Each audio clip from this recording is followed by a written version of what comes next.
Hi అండి. Welcome to Giri Telangana academy. Mehrauli ఇనుప స్తంభ శాసనం.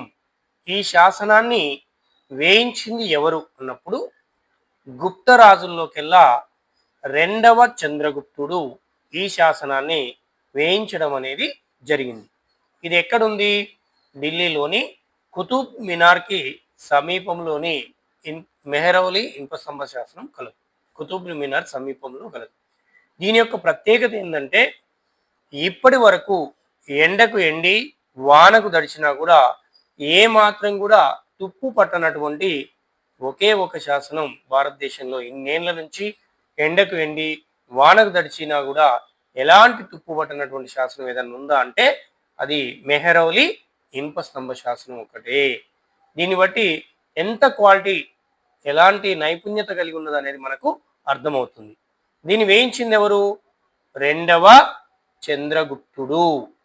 ఇది ఇతని యొక్క సైనిక విజయాల గురించి తెలియజేస్తుంది. ఏం తెలియజేస్తుంది? ఇది గుప్తులలోని రెండవ చంద్రగుప్తుని యొక్క సైనిక విజయాల గురించి తెలియజేస్తుంది. ఇది సంస్కృతంలోని బ్రహ్మీ లిపిలో దీనిపై శాసనం లిఖించడం అనేది బ్రహ్మీ లిపిలో దీనిపై శాసనాన్ని లిఖించారు. ఇది 6 టన్నుల బరువు కలిగి 23 అడుగుల ఎత్తు కలిగి ఉంటుంది.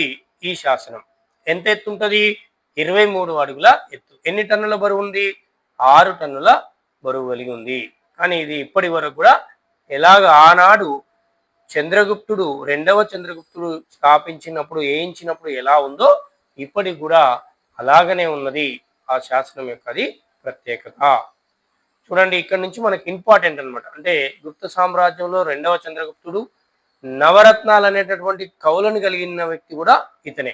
మనం ఇంతకుముందు చెప్పుకున్నాం, అష్టదిగ్గజాలు అనగానే ఎవరు గుర్తు రావాలి? శ్రీకృష్ణదేవరాయలు. అట్నే నవరత్నాలు అన్నప్పుడు ఎవరు గుర్తు రావాలి? రెండవ చంద్రగుప్తుడు. ఇతని ఈరులో ఫేమస్ గొప్ప వ్యక్తి ఎవరు అనుకున్నాం? కాళిదాసు. కాళిదాసు ఈ రెండవ చంద్రగుప్తుని దగ్గర ఉన్న నవరత్నాలలోకెల్లా ఒకడు.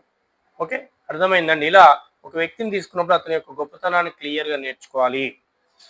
మరిన్ని వీడియోల కోసం మా ఛానల్ని లైక్ చేయండి, సబ్స్క్రైబ్ చేయండి, మీ దగ్గర వారికి షేర్ చేయండి.